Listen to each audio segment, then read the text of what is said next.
श्रीशैलेशदया पात्रं देवतेयादिगुणाणवं यतीन्द्रपवनं वन्दे रम्येदमातरं मुनिं रम्येदमातृयोगीन्द्रपादरेखामहिं सदा तदा यतात्मसत्तादिं रामानुजमुनिं भजे। लक्ष्मीनाथसमारम्भं नाथयामुनमध्यमाम् अस्मदाचार्यपर्यन्तं वन्दे गुरुपरम्पराम्। श्रीमच्छठारियतिराजकृपावलम्बं सौम्योपयन्त्रिगगनाद्रिमुनीन्द्रभक्तं वेदान्तयुग्मविशदीकरणप्रवीणं रामानुजं यतिवरं गुरुमाश्रयामः। श्रीमद्काश्यपवंशमध्यगगने श्रीचन्द्रवदभाषितं श्रीमद्वेङ्कटनाथसेवनरतं बाणाचलोपासकं श्रीमदशोधनार्यकृपया सम्प्राप्य मन्त्रादिकं वन्देऽहं वदवर्यमाधवगुरोः पादारविन्दं सदा। जय श्रीमन्नारायण। 108 उपनिषद मध्ये गौरव उपनिषद सदा जय आज भी उपनिषद का ही सत्संग होगा। आज गौरव उपनिषद का सत्संग होगा। गौरव उपनिषद उपनिषद परिचय। इस कृष्ण यजुर्वेदीय उपनिषद में शरीर की 5 भौतिकता आदि का वर्णन किया गया और साथ ही 7 पूर्व कर्मों के अनुसार माता के गर्भ में आए हुए जीवात्मा की दशा का वर्णन बड़े मार्मिक ढंग से किया गया है। गर्भ में जीव भयंकर दुख से पीड़ित होकर जो प्रार्थना करता है वह प्रार्थना बड़ी संवेदनात्मक है। प्रवर्तमान काल की महिलाएं यदि भ्रूण हत्या करवाते समय भ्रूण की पीड़ा का इलेक्ट्रॉनिक फिल्म से वह दृश्य देखे तो अवश्य ही वह थर्रा उठेगी। इसका प्रमाण है कि बहुत सी विदेशी महिलाएं ऐसी फिल्में देखकर बेवश सी हो गई थी।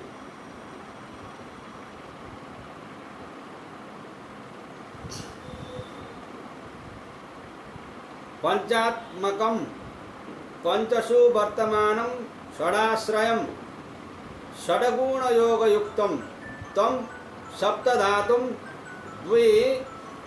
त्रिमलं त्रियोनिं चतुर्विधाहारमयं शरीरम।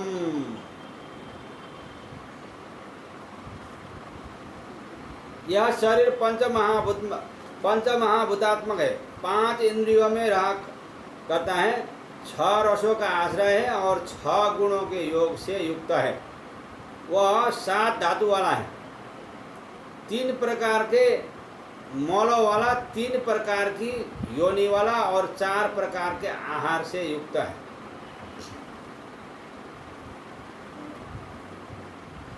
पंचात्मकमिति कस्मात् पृथिव्याप्तेजो वायव्याकाशमिति अस्मिन् पंचात्मके शरीरे का पृथ्वी का आपः किं तेजः को वायुः किमाकाशमिति अस्मिन् पंचात्मके शरीरे यत् कठिनं सा पृथ्वी यद् द्रवं तदापः यदुष्णं तत्तेजः यत् संचरति स वायुः यत् सुशीरं तदाकाशमित्युच्यते। इसे पंचात्मक क्यों कहा गया है? क्योंकि पृथ्वी, जल, तेज, वायु और आकाश ये 5 तत्व हैं। तो इस पंचात्मक शरीर में पृथ्वी कौन सी है, जल कौन सा है, तेज कौन सा है, वायु कौन सा है और आकाश कौन सा है? तो इस पंचात्मक शरीर में जो कठिन भाग है वह पृथ्वी है, जो द्रव प्रवाही है वह जल है, जो उष्ण गर्म है वह तेज है, जो परिभ्रमण करता है वह वायु है, और जो शून्य खाली है वह आकाश है, ऐसा कहा जाता है। तत्र पृथ्वी धारणे आपः पिंडीकरणे तेजो रूप दर्शने वायुर्गमने आकाशमाकाश प्रदाने। आकाशमाकाश प्रदाने, इसमें से पृथ्वी का कार्य शरीर को धारण करना है, जल का कार्य उसे संयुक्त रखने का है, तेज का कार्य उसे प्रकाश देना है, वायु का कार्य उसमें गति प्रदान करना है, और आकाश का कार्य उसे अवकाश देने का है। तेजो रूप दर्शने के बदले कहीं कहीं तेज प्रकाशने ऐसा पाठ भी मिलता है, पर दोनों के अर्थ में कुछ खास अंतर नहीं है।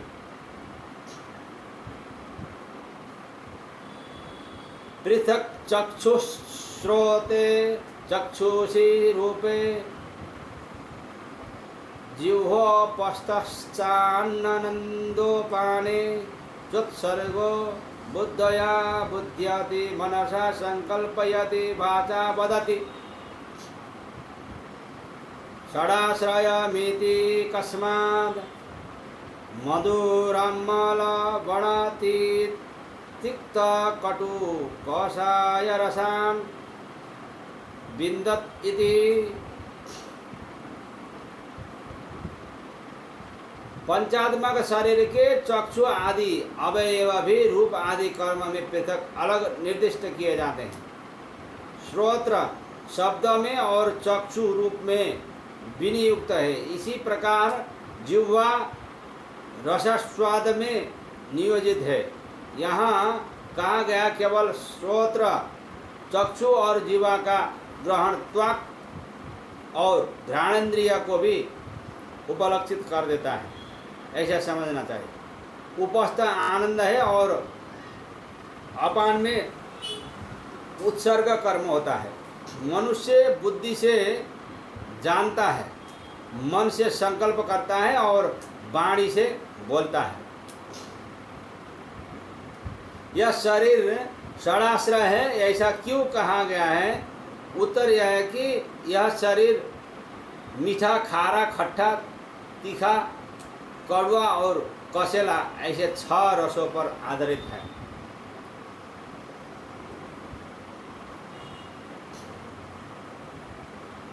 षड्जर्षव गांधार मध्यम पंचमदैवत निषादाश्चेतिष्ठानिष्ट शब्द संज्ञा प्रतिविदाः भवन्ति। षडज ऋषभ गांधार मध्यम पंचम दैवत और निषाद एवं इष्ट और अनिष्ट ऐसे बहुत प्रकार के शब्द होते हैं। शब्द के गुण हैं। कहीं कहीं प्रतिविधा के बदले प्रणिधाना 10 विधा ऐसा पाठ भी है, जिसके अनुसार अर्थ होगा। 7 स्वर, 2 इष्ट अनिष्ट प्रणिधान, इस प्रकार कुल मिलाकर 10 प्रकार के स्वर गुण होते हैं।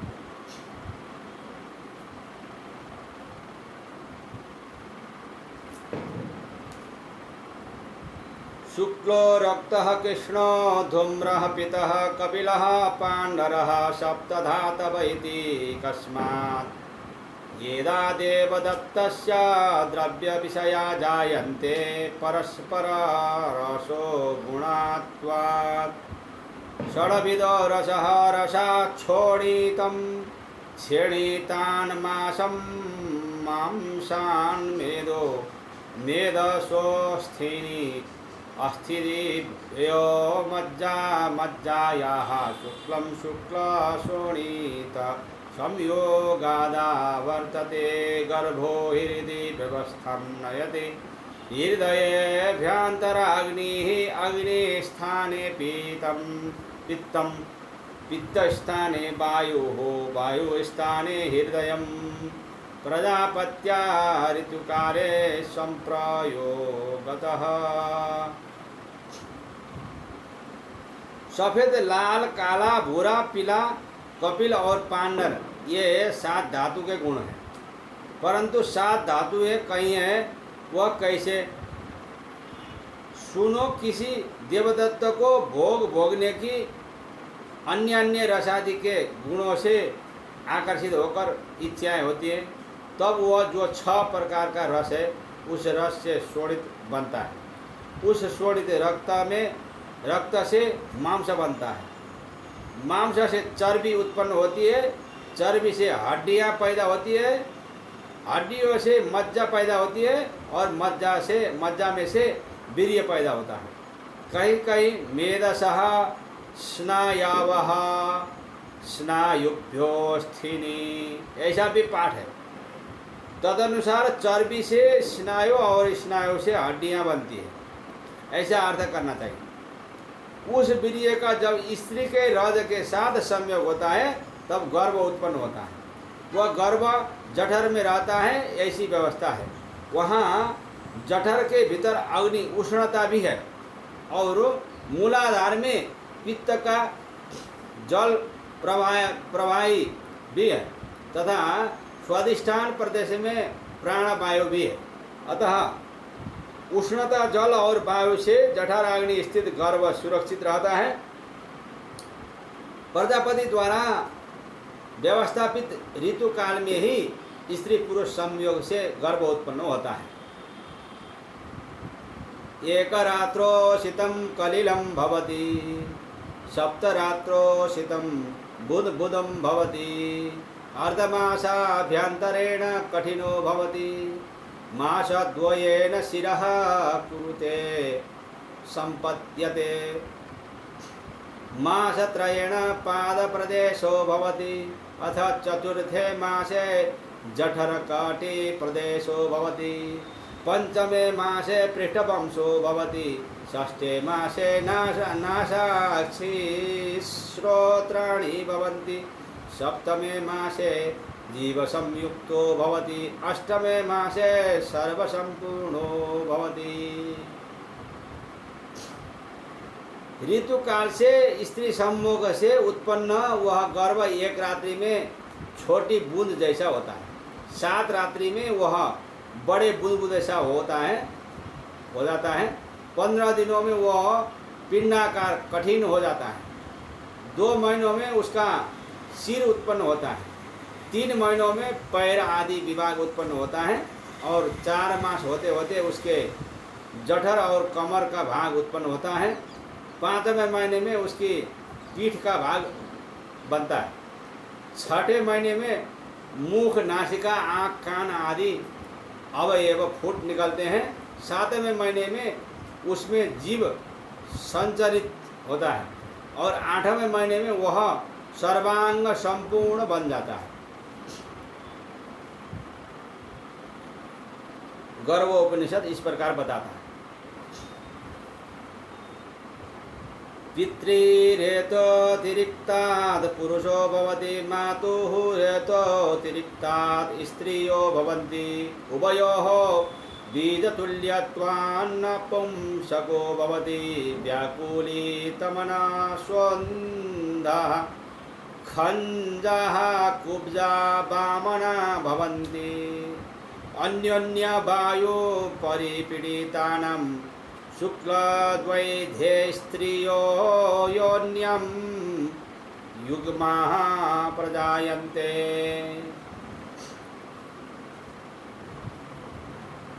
यदि पिता का वीर्य प्रमाण में ज्यादा हो तो पुरुष उत्पन्न होता है, और यदि स्त्री का वीर्य प्रमाण में ज्यादा हो तो स्त्री उत्पन्न होती है।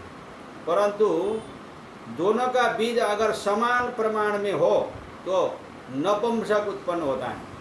अगर गर्भाधान काल में माता का मन व्याकुल हो तो अंधी, लंगड़ी, कुरूप या ठीनी संतानें उत्पन्न होती हैं, और यदि वायु के आघात से माता पिता के गर्भ के 2 भाग हो गए हो तो जुड़वा संतान उत्पन्न होते हैं।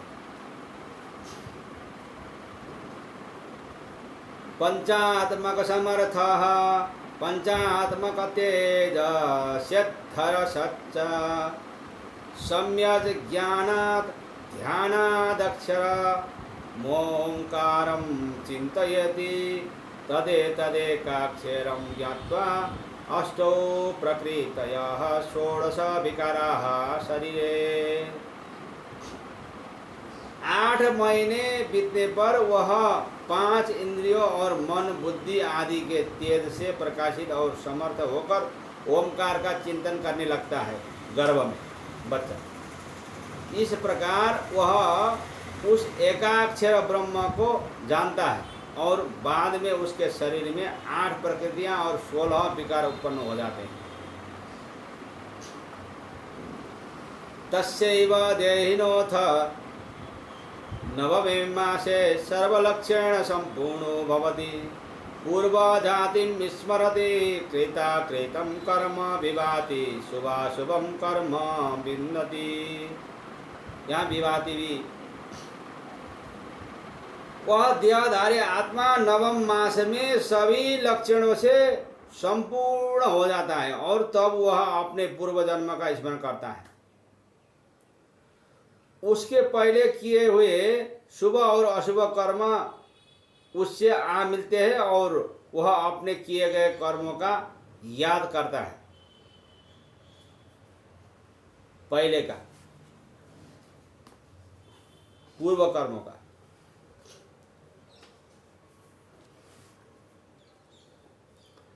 नाना योनि सहस्राणि दृष्ट्वा चैव ततो मया आहारा विविधा भुक्ताः पीताश्च विविधाः स्तनः।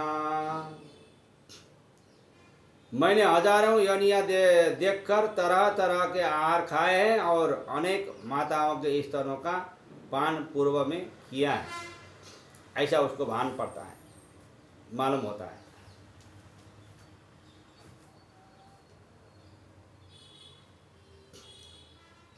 जातस्यैव मृतस्यैव जन्म चैव पुनः पुनः अहो दुखो दधिमग्नो न पश्यामि प्रतिक्रियम्।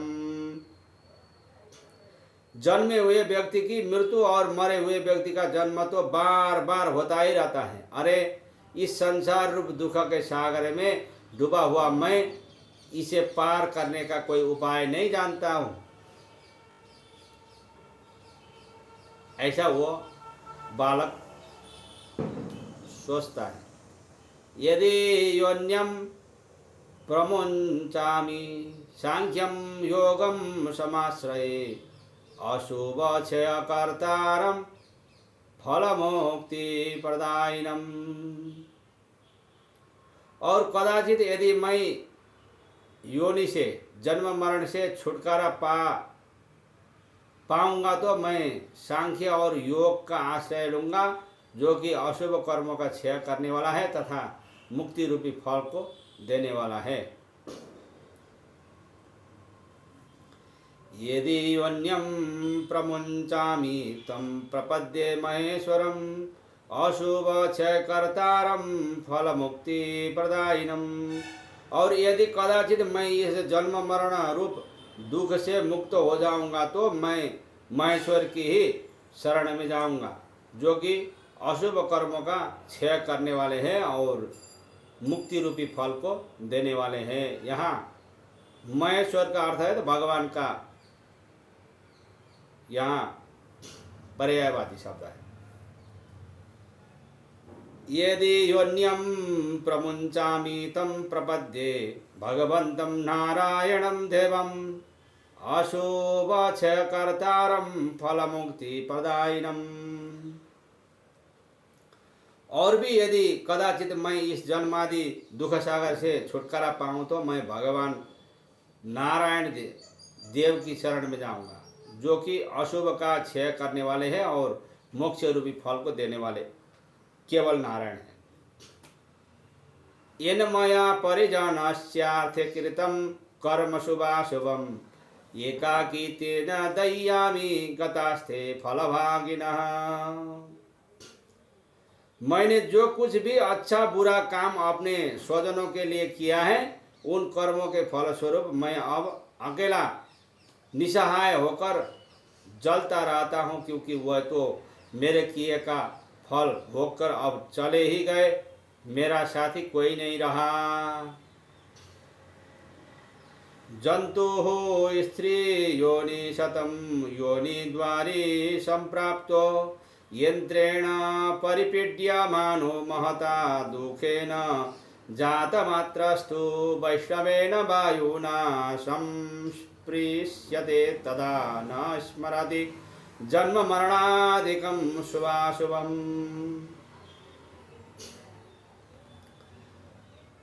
तो जीव प्राणी बाद में हजारों बार योनियों में भटकते हुए जब योनि के मुख में आता है, तब मानो किसी यंत्र में पीसकर बड़े ही कष्ट से जैसे ही जन्म लेता है कि तुरंत ही उसे वैष्णव वायु का स्पर्श होता है।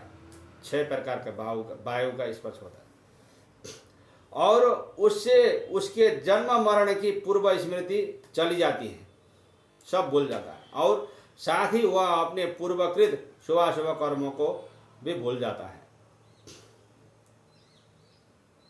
शरीरमिति कस्मात् ज्ञानाग्नि दर्शनाग्नि कोष्ठाग्निरिति तत्र कोष्ठाग्निर्नामासीत पितले ह्यच्वस्यं पाचयति रूपादीनां दर्शनं करोति। इस देह को शरीर क्यों कहा गया है? क्योंकि इसमें ज्ञानाग्नि, दर्शनाग्नि और कोष्ठाग्नि, ये 3 अग्नियाँ आश्रित होती है। इनमें से कोष्ठाग्नि खाए गए, पिए गए, चाटे गए और चूसे गए अन्न आदि का पाचन करता है। रूपों का दर्शनाग्नि रूपों का दर्शन करता है।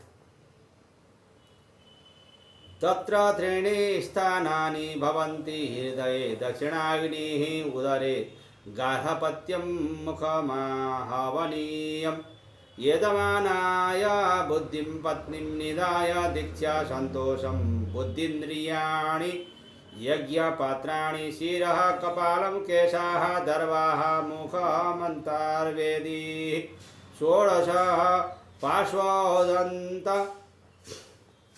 पटलान्याष्टोत्तरसमर्मशतमशीति सन्धिशतं नवस्नायुशतमष्टसहस्ररोमकोट्यः। शरीर में चल रहे यज्ञ की 3 अग्नियों में हृदय में दक्षिणाग्नि, उदर में गार्हपत्य तथा मुख में आवरणीय अग्नि। इसमें आत्मा, यजमान बुद्धि, यजमान पत्नी, संतोष दीक्षा, यज्ञपात्र बुद्धि और इंद्रियां कपाल, मस्तक, केश रूप दर्भ, मुख अंतर्वेदी है। इससे 16 दंष्ट्राएँ हैं, 108 मार्ग है, 180 संधियाँ हैं, 109 स्नायु है और 8000 करोड़ रोंगटे हैं।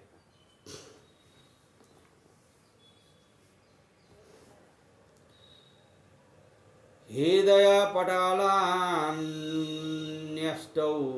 12 पला जिह्वा पित्तं पस्थं कफस्याढकं शुक्लं कुडुपं मेधः प्रस्थौ द्वावेव मूत्रपुरुषयोः अहरहः पान परिमाणम।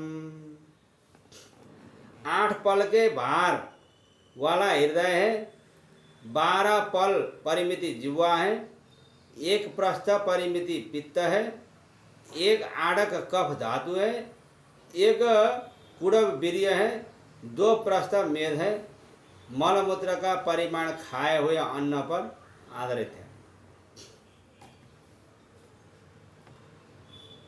ये प्रस्थ, आड़क, कुडूप आदि मान प्राचीन समय में वस्तुओं को नापने के साधन थे। लीलावती के गणित के आधार पर इसका अर्वाचीन रूप इस प्रकार है।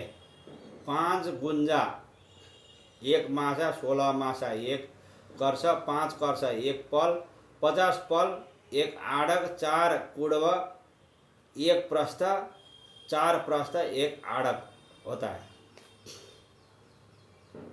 पैप्पलादं मोक्षशास्त्रं परिसमाप्तं, पैप्पलादं मोक्षशास्त्रं परिसमाप्तमित्युपनिषत्। इस प्रकार से मुनि पिप्पलाद द्वारा कथित मोक्ष शास्त्र यहाँ समाप्त हुआ।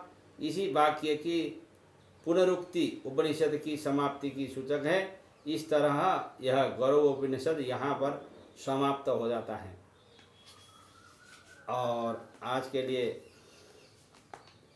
यही गौरव उपनिषद ही काफ़ी है। फिर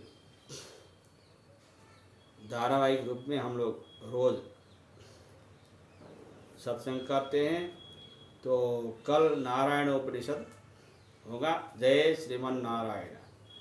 अस्मद गुरु जय जय, परम गुरु जय जय, श्री सर्वगुरु रामानुज जय जय, रामानुज जय जय, यतिपति जय जय, श्रीधरणी धारा फणिपति जय जय, सठरिपु जय जय, कारिसेनु जय जय, श्री विश्वसेन मुनिसेनापति जय जय।